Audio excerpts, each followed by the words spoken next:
और चारों युग जब 1000 बार बीत जाता है, 1000 बार चारों युग जब बीत जाएगा तो ब्रह्मा जी का एक दिन होता है। फिर चारों युग 1000 बार बीतने के बाद ब्रह्मा जी की एक रात्रि होती है। 8 अरब 64 करोड़ वर्ष का परिमाण होता है ब्रह्मा जी के एक दिन और एक रात का। उसमें 14 मनु बदल जाते हैं, उसमें 14 मनु बदल जाते हैं, एक कल्प में 14 मनु बदल जाते हैं। इस आयु से ब्रह्मा जी की आयु जो है वह 100 वर्ष है। तो ब्रह्मा जी की आयु जो 100 वर्ष है उसकी गणना यदि आप कीजिएगा 31 नील 20 खरब 40 अरब वर्ष का होता है समय।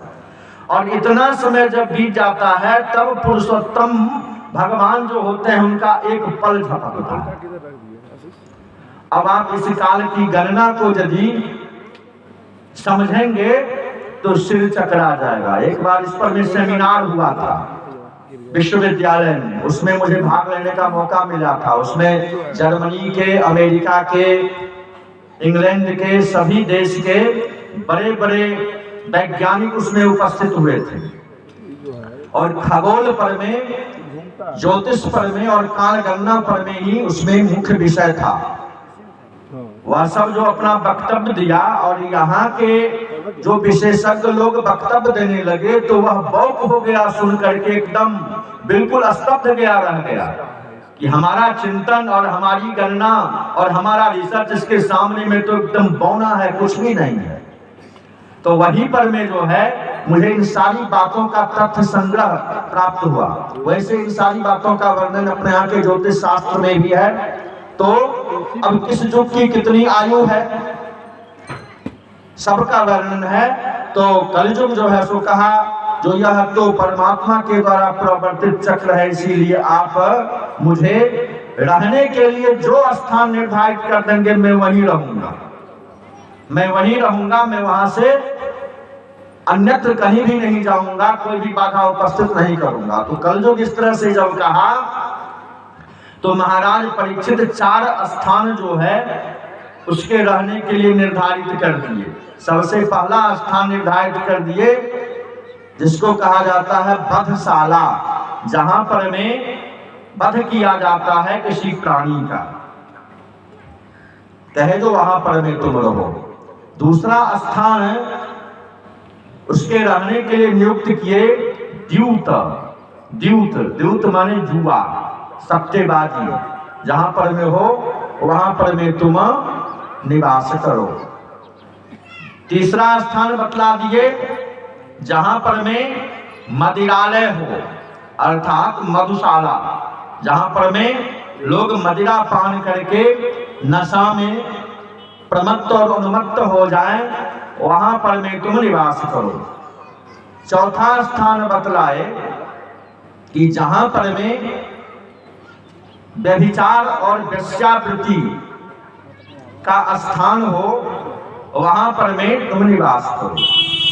कलयुग सारी बातों को सुन करके सर झुका दिया और कहा महाराज स्वीकार है, लेकिन ये सब स्थान जो है यहाँ पर में कोई भद्र व्यक्ति, कोई भी भद्र व्यक्ति कुछ क्षण के लिए भी नहीं ठहर सकता, क्योंकि यह सब स्थान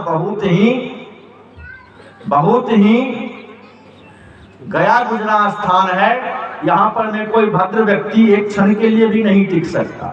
इसीलिए कोई एक ऐसा स्थान बतलाइए जहां पर कि मैं सुखपूर्वक निवास कर सकूं। यह सब स्थान सुखपूर्वक निवास करने के लायक नहीं है। इतना कहते कहते कलयुग जो है, राजा परीक्षित को टीकाकारों ने कहा कि कलयुग शरणागत जो हुआ सो उनका पांव जो पकड़ा सो कलयुग का स्पर्श हो गया उनके शरीर से। देखिए बहुत सूक्ष्म विज्ञान है। अब इस कथा को हम थोड़ा छिलका छोड़ा करके कर रहे हैं।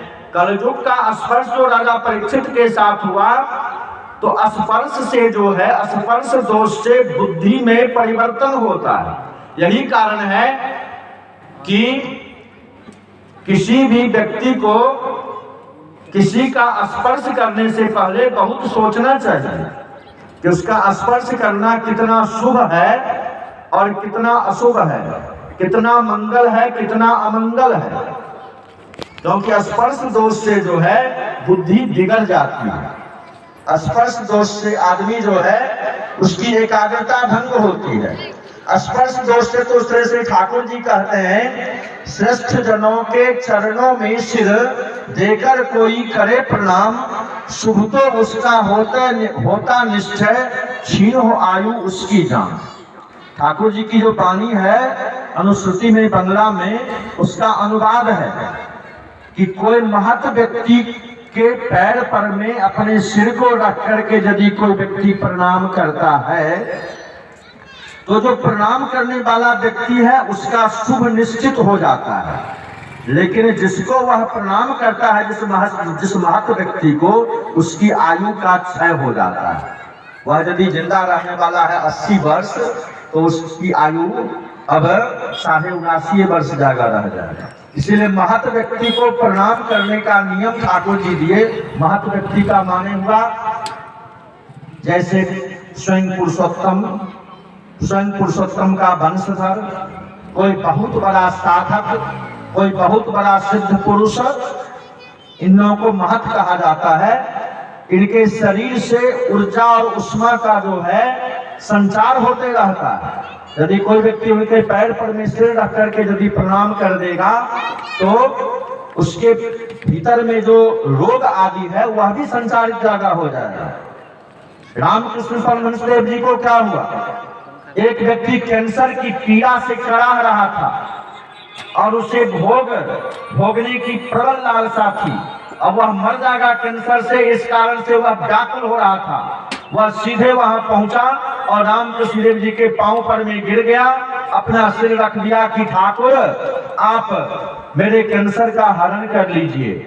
और इतना वह कहा और कहने के बाद परमहंस रामकृष्ण देव जी को गला में पूछते हैं अपने भांजा हृदय से कि देखो तो हृदय, यहाँ पर में कुछ हो गया है क्या, यहाँ पर कुछ हो गया है क्या। इतना बतलाते हैं और कैंसर का सारा लक्षण उनके गले में प्रकट हो गया। और वह गल छत रोग जो है, कैंसर जो है, परमहंस रामकृष्ण देव जी को अंतिम क्षण तक रहा। एक दिन की घटना है, देखिए सब दिव्य घटना है। श्री ठाकुर जी ठाकुर बंगला में बैठे हुए हैं, चौकी पर में, तख्तपोष पर में विराजमान है और एक व्यक्ति को कहे कि पानी लाओ पीने के लिए। तो वह व्यक्ति जो है गिलास में चांदी